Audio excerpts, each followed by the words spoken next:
Welcome to the Carriker Chronicles, the People Show. Checking the pulse of Husker Nation, brought to you by DPS Concrete Construction. Check them out at dpsconstruction.net. Also, the second annual Carriker Chronicles Youth Football Camp. You can learn more and or register at carrikerchronicles.com. Now, if you're excited to hear what a former Big 12 Offensive Player of the Year, Nebraska Football Hall of Famer, current Cincinnati Bengals head coach, a guy who has been a head coach in a Super Bowl, my former teammate, and a captain with yours truly as well, Mr. Zac Taylor has to say, smash the like button. And if you're so inclined, make sure you subscribe and or ring that notification bell. We are completely 100% independent here, and it helps us out. Now, at this time, I want to bring on our special guest, Mr. Zac Taylor. How you doing, my friend? I'm doing great. Yeah, it's a former captain. That's cool. You, me, and we can get Rigoni on the show, and we'll have this whole thing complete. It was just the three of us, and I see that picture all the time. Like, I'm on my knees, Callahan's standing, and I think you were on your knee, and Rigoni was standing. It circulates about once a year, that old captain's picture, man. But first question I want to ask you, and it's kind of a two-parter, because college football is becoming more and more like the NFL all the time. So you got NIL, transfer portal, kind of you're playing players, you've got free agency, you've got all this stuff. All right, do you think college football truly is becoming more like the NFL? And if you do, why is college football so much crazier than the NFL right now, in your opinion? It is becoming more like the NFL. That's certainly true. Why is it crazier? Because it doesn't seem like anyone's held to a contract. I have no understanding of the buyout situations and how these kids are moving from school to school with no repercussions. So that part is why it is appears to be crazier. Again, I don't dig too deep into the ins and outs of it all. Occasionally when I come across college people, I ask them some questions. I usually walk away a little more confused than I was before I started, so I just keep myself out of it entirely. Dude, if you had to renegotiate, I don't even want to throw this out there, but you don't have to worry about it. Like with Joe Burrow and T. Higgins and Jamar Chase, like every offseason, how crazy would that be for you if you had to do something like that? It would take up all your time. Yeah. You know, just retaining your current players would take up time. And obviously the NFL has worked through a system that we have in place now for decades, and I've learned a lot of lessons, I'm sure, along the way. And it seems like college is in the infancy stage of that, and they're going to learn a lot of lessons. And, hopefully they get into a direction that everybody feels comfortable with. All right, so you've been the Bengals coach for 7 years now. You've seen the ups and the downs. Like going into your first season, they just had the worst record in the NFL, and you had the number one pick the previous year. And then you've been all the way to 2 AFC championship games, coached in the Super Bowl. My question for you, whether it's college football, the NFL, in your opinion, what's the biggest 2 or 3 keys, if you will, if you're trying to build a successful team? Well, number one is just the foundation for your culture. And what that means is establish an expectation. And that's just not in the games. That's how we run our locker room. That's how we run our meetings. That's what our walkthrough expectations are, because we spend a lot of time doing that kind of stuff. So that stuff, my first year, I spent a lot of time in that. You know, we went 2-14 my first season, and every day was really a culture battle to get the guys to understand what our expectations are. And we always said when we walked in the building, everything we're going to do is the same way we're going to do it when we're playing for a Super Bowl. So I think for the first year to go 2-14 and then 4-11-1 and then go to the Super Bowl the third year, the guys that were part of that 3-year journey, players, they saw it, they heard it, and so then they continued to preach it because they believed in it. And obviously, this last season wasn't what we expected, but I firmly believe we'll be able to bounce back because we got the right guys that understand what we're looking for. So help me out, because I firmly believe in culture, but it's kind of become a bad word in certain circles because you hear culture, and then maybe depending on which team you're rooting for, it doesn't come to fruition, and then there's struggles with it. How do you build an actual culture so it's not just like lip service, though? It's meeting with the players a lot individually and giving them you'll go through an example at practice or a game where you would have wanted something to be handled differently. And so I can think of back in my early phases here, I'd have to pull some guys in and talk to them about, hey, there was an opportunity there that maybe we missed that I expect you to take more command of. I expect you to also have some conversations with some players that aren't doing it exactly the way we want it done. And so over time, they start to understand that, they embrace it, they take it on. It's not the coaches just constantly making the corrections and trying to get guys to do things the right way. You get the real leadership in the locker room that's taking ownership there. And it's constant. It's not something, okay, we set our culture in 2021 and now we're good. I mean, it's a constant battle because your roster changes every single year. You got a high rate of turnover in college and pros.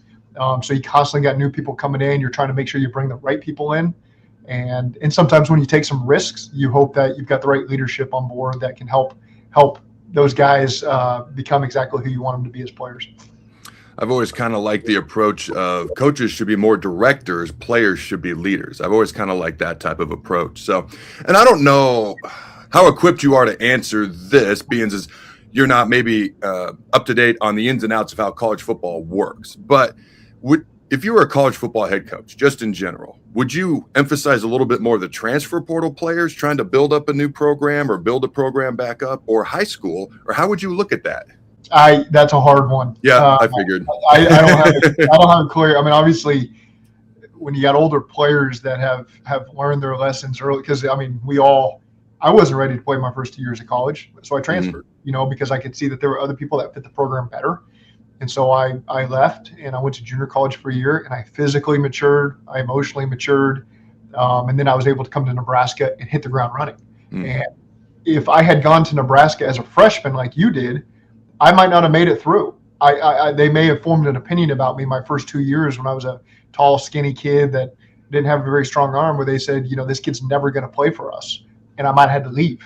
And so by coming in there as a junior, as a 22-year-old kid that had physically matured and emotionally matured, I gave myself a better opportunity. So I can see why people like the transfer portal. Some kids are probably more ready to go. And as high school kids coming out, you might have been a case of that, where it's better off to get a kid that's going to come through your program for 4 years and be able to form as a player that way. Talk to me about, because obviously you played quarterback, you got Burrows, your quarterback.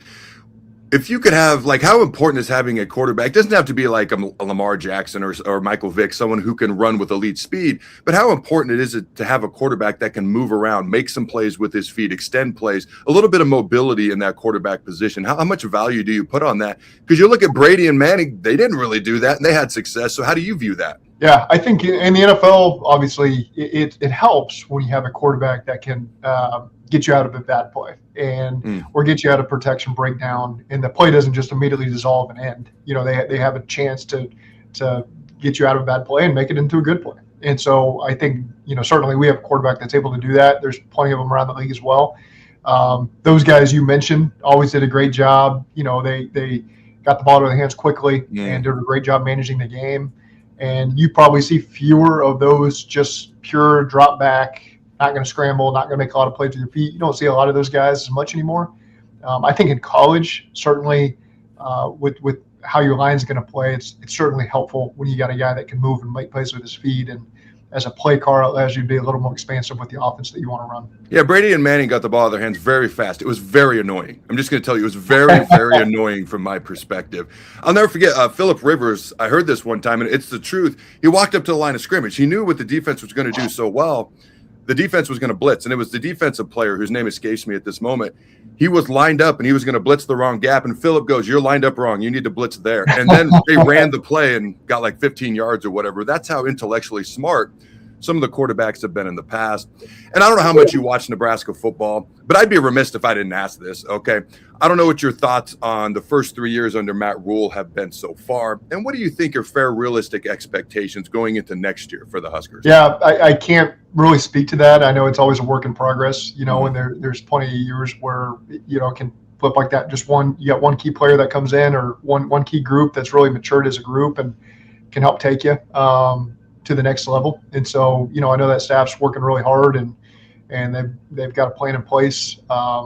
So again, sometimes that happens year 3, sometimes that happens year 4 where it really clicks and you take off there. And it's never easy. I know every year is probably New Year. This is, every team is in this new landscape of the NIL and the transfer portal and all the rules that are changing. And so again, I'm excited to see what this team can do next year. And my sons, they're big Nebraska fans. So they love watching every single Saturday. And I don't get to watch as much because I'm coaching, that weekend. So I don't pay as much attention to it. But certainly pulling for the team and hope that they do well next year. At this time, I want to give a shout out to our sponsors, DPS Concrete, Construction. Check them out at dpsconstruction.net. Ladies and gentlemen, they are your local retaining wall and concrete experts. Nobody does it better. If this is the type of job you do, Jason Armstrong and DPS Construction is the guy that you want to work for. Again, go to dpsconstruction.net to learn more. Also, shout out to Husker Auto Group here in Lincoln, Nebraska. Husker Chevrolet and GMC have aggressive pricing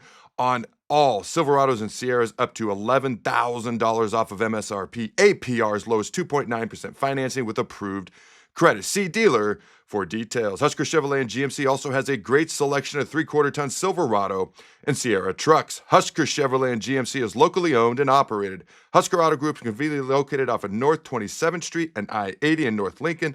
Also available 24/7 at huskerautogroup.com. So Nebraska has a little bit more challenging schedule this upcoming year. All right. So we've got teams like Indiana, Ohio State, Oregon, Washington, Illinois, Iowa.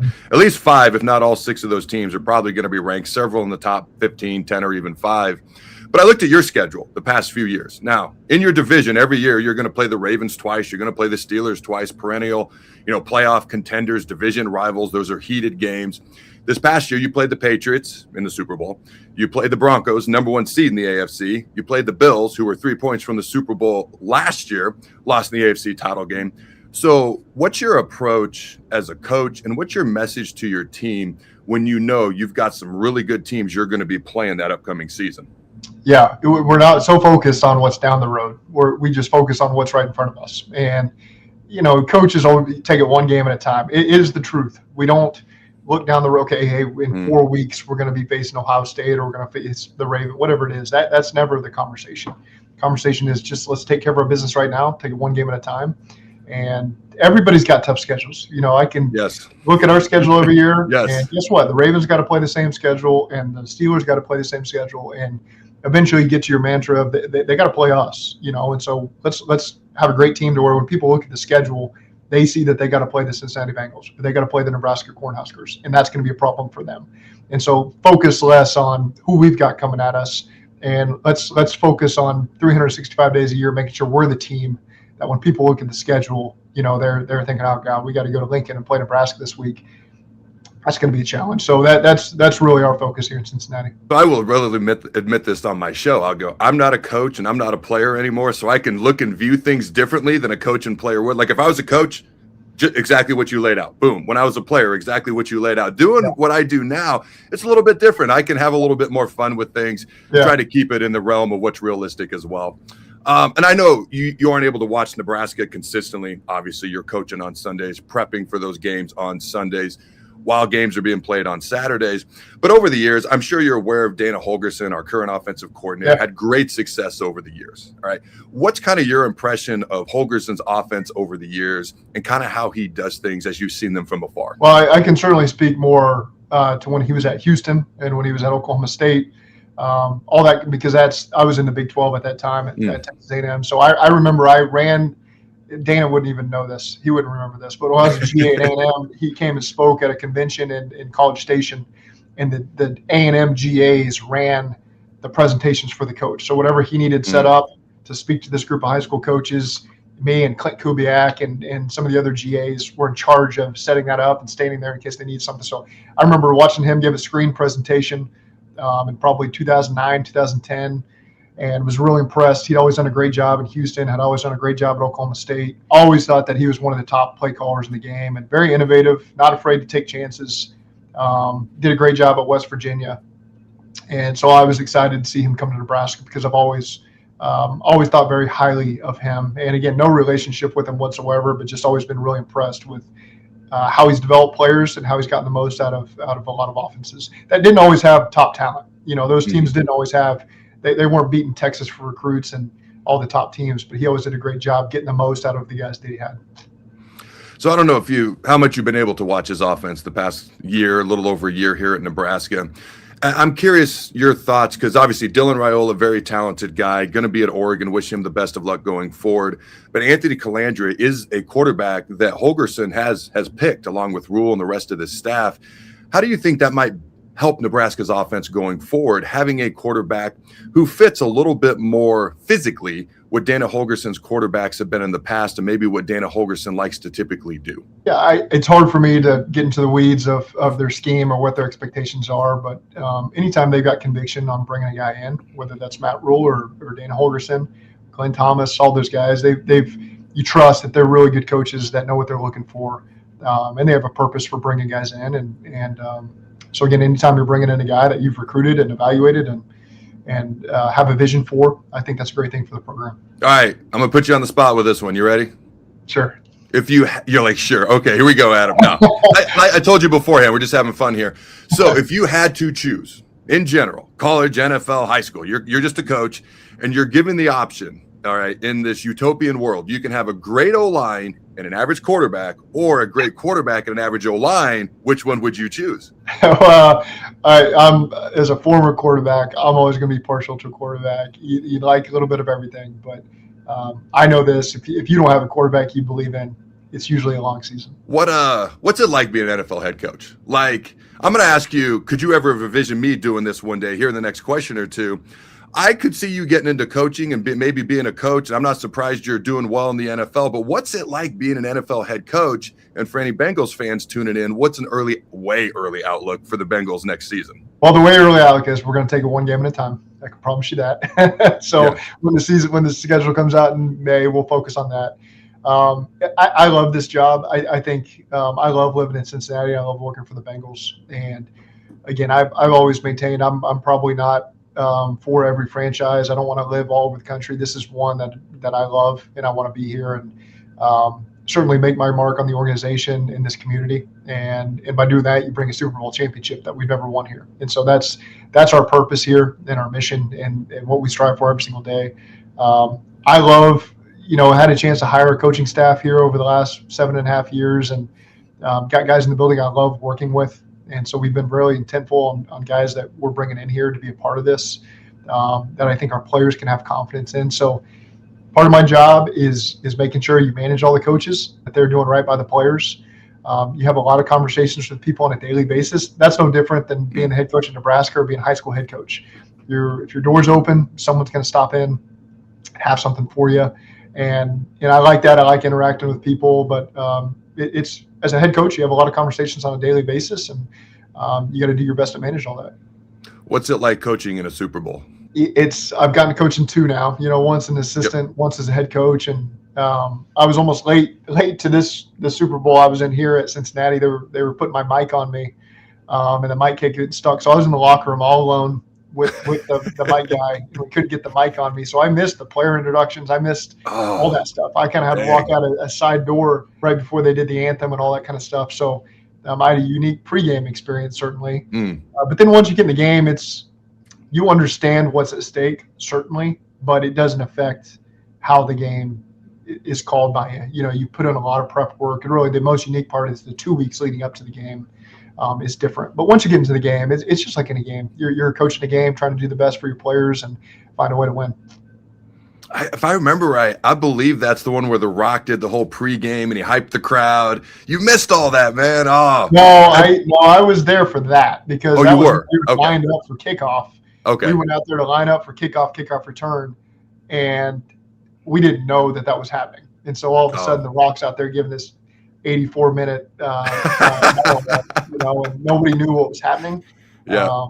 I've never watched on TV or anything, but I know as a coaching staff, we did not know about that, and I don't think they've ever done that again. It wasn't a great idea, whoever had that idea. So our guys are lined up there, kickoff return, and got to stand out there for however long, waiting for him to give his monologue. Do you have a favorite memory or two from your time at Nebraska as a Husker? Yeah, I think one of my favorite memories was when we won at Colorado our junior season, and I think the odds were stacked against us that year. And we kind of had an up and down season, and Colorado was kind of the king of the North at that point. And so that was fun, getting that win. And remember their student section got kicked out of the game for throwing stuff on the field. And we all got to rip off our jerseys and have those Restore the Order t-shirts. And I remember that. And then parlaying that into that Michigan bowl game. So really that stretch there, for me, was my first true introduction to Nebraska. We started to gain some momentum.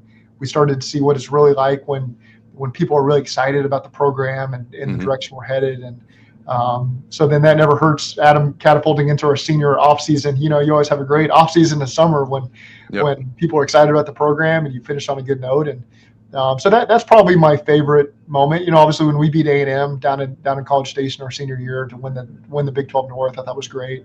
That was a fun moment for me as well. I remember before the game, Colorado was talking trash, and there was like basically almost a fight at midfield. Yeah, you're right.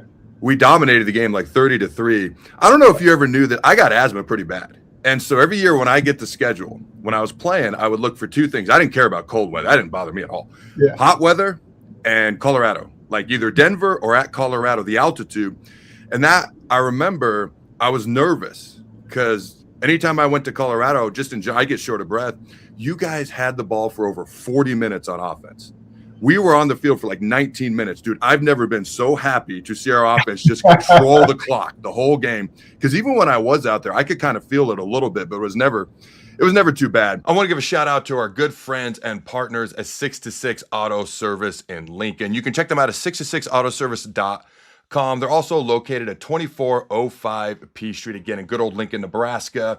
Locally owned and operated for over 20 years. That's 2 decades plus of being a rock solid and great at what they do. Locally owned and operated, like I mentioned, when you go in, ask for Dean Phelps, he's the owner, or Eric, and tell him that Adam sent you. They do great work at a very reasonable price. We now have kids who are driving, and it's where my family, myself, my wife, and all of our kids who drive take our vehicles to be taken care of.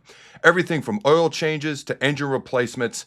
They offer shuttle rides, loaner vehicles, and financing as well if needed. Again, that's 626 Auto Service. Check them out at 626autoservice.com.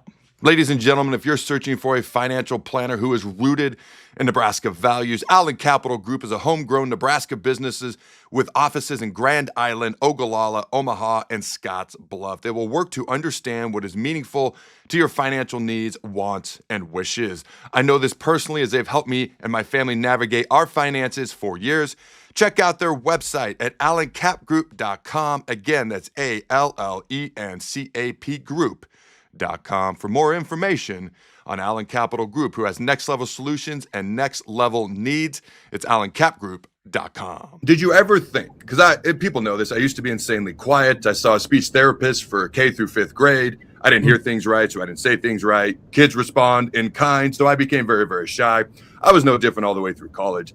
Did you ever, realistically, in any world, see me doing something where I'd actually talk for a freaking living? You can be honest, too, by the way. Well, I thought you might work out for a living. I remember you were looking at 2 or 3 times a day, go to the student rec. You work at our own facility. I remember that. Yeah, so it didn't shock me that you're a first-round pick and went to play pro because you had a tremendous career. I don't know. I don't know if I pegged you for being in the media. I don't know that I pegged you for that. Probably if you'd asked me back then, I would have said no for that right reason. You were a lead by example guy. And that's my favorite type of guy, is a guy that just, hey, don't listen to me talk, watch me do it. And that's what you did. And you worked out, you did everything you could to put yourself in a great position and lead our team. And so, yeah, I don't think I would have pegged you for this, but you do a great job at it and certainly carved your way of life out of it. So that's really cool to see. I wouldn't have pegged myself for this, to be honest with you. I remember, one of the things I remember the most about you was just, you would get knocked down time and time, and you just get right back up. Like, you are one of the toughest quarterbacks I've ever seen. You would just get bruised and battered and just get right back up. And that always impressed me. And honestly, that's something that I always felt kind of galvanized our team. Like, in general, when you see a quarterback take off and just lower the shoulder and run really hard, you'll see a sideline erupt. For me, it was just time after time watching you just get up every single time, knowing you were bruised and battered, and you just kept playing. So that was something I felt like kind of galvanized our sideline, maybe not in a gigantic erupt type way, but just over time. That's a guy that we want to play with, we want to play for as our quarterback. All right, man, Nebraska basketball. You are a big-time fan. Your kids are big-time fans. Every year, I know I'm going to see Zac Taylor and his kids at least one, if not more, Nebraska basketball games courtside. So how did you guys become fans? And do you think Nebraska basketball will make the Sweet 16, Elite 8? We could have a spring game and an Elite 8 game later on in the same day, potentially. What are your thoughts here? Okay. Part of me is I'm coaching the NFL, and I grew up in Norman, Oklahoma. My dad played at OU. So I was a ball boy for the basketball team. My uncle was an assistant coach for Billy Tubbs in the 90s. Yep. I went to every OU football game. So college football and basketball, I could tell you everything. I could tell you about the baseball team in the early 90s. Okay? and so that was a great way for me to grow up. And so my boys, we moved around, and I never felt like they truly had that connection to anything. They knew I went to Nebraska, but I really just, hey, we're going to turn it on. Every time Nebraska's on TV in any sport, I'm going to make sure the TV's on and we're talking about it. And so over time, we started watching the basketball team a little bit. I took them to Nebraska the summer of 2020, and we went. David Graff, who started Huddle and was a friend of mine in college, set us up with a tour of the basketball arena. And Fred Hoiberg personally gave us a tour. I didn't know he was going to do that. I never met Fred, didn't know him. I think he'd been there maybe 2 or 3 years at that point. He gave us a tour. And so I just was really impressed by him. And, okay, boys, we're all in on Nebraska basketball. He's great. And he was talking about this junior college guard from Ranger Junior College in Texas that he just signed that happened to be Keisei Tamanaga. So he was describing this Japanese Steph Curry, and I thought, okay, that's great, and then sure enough, we start watching every game, and Keisei's coming on, and the team's exciting, and my son and I went to Indiana one year, and Keisei had 30-something points and lit the world on fire. They won, and so we just had a blast. So now we've gotten to the point, really the last 3 years, we've watched every game. If we're not watching it, I'm usually here in the office, November, December, so I'm texting my 2 boys, and my son Luke is a 6th grader. He screenshots the rankings every Monday now and said, hey, we're up 3 spots. Now we're 7th, now we're 5th, whatever it is. And so we can name every player. I love watching the team. So really in my offseason, Nebraska basketball, and then Danny Busbo, with the volleyball team. I love that Danny's got that opportunity. So those are the 2 that we really hone in on and watch a lot of. Well, because you and Danny, you were pretty good friends in college. Because we crossed over with Danny. I think she was a year younger than us. I could be wrong, but you were pretty good friends in college, right? It was Lane's girlfriend. That's that's all I remember. Danny. And I remember she was on the volleyball team, and my wife obviously could never get you to do an interview, but that parlays into now you're doing this. But she had to deal with the volleyball team son, so I knew some of those volleyball players, and. Just really happy. I always followed Dan. They were in Louisville, which is just right down the road, so I followed that program too. So my 2 daughters love volleyball. So I've got my sons in on basketball and football, and I got my daughters in on volleyball, and just fun for a dad to be able to talk to your kids about that kind of stuff and get them excited. So just so people know, Sarah is Zac's wife. She helped with the media, and I ran from the media. I ran from public speaking, and I remember one day, I've shared this before, but it's been years ago. One day she's like, will you do an interview? And I always do what I say I'm going to do. Like, this is the last time I can remember not following through on something. And I said yes, and it was winter. And I was just worked out, like cut off shirts, shorts. I walked all the way around the entire building to avoid doing this media appearance. Yeah. And then we had just moved to the new locker room, the new weight room, which is now old, not good anymore, I guess. But I'm in the cold tub, and I just see her walking down the hallway because there's windows, and she's on a mission. She bolts in there. Nicest lady ever. Just rips into me like a monkey on a cupcake. I said 0 back because she was right. I was in the wrong, and I never did that again. She's one of the nicest people you'll ever meet, too. Tell her I said hi, okay, Zac? I will. Yeah. Hey, man, I appreciate you taking the time. Thanks, as always. Good luck next year. All right, man, I appreciate it. Appreciate it, Adam. Thanks for having me on. All right, ladies and gentlemen, quick fan questions brought to you by Husker Auto Group. Check them out at huskerautogroup.com. Number 1, let me know your answer in the comments below. Will Nebraska basketball make the Sweet 16, maybe the Elite 8? Number 2, all right, would you rather have a great O-line and an average quarterback, or a great quarterback, average O-line? Zac may have swayed me. I don't know. And will Nebraska's offense take a noticeable jump next year? All right, until next time, go Big Red, and always remember to throw the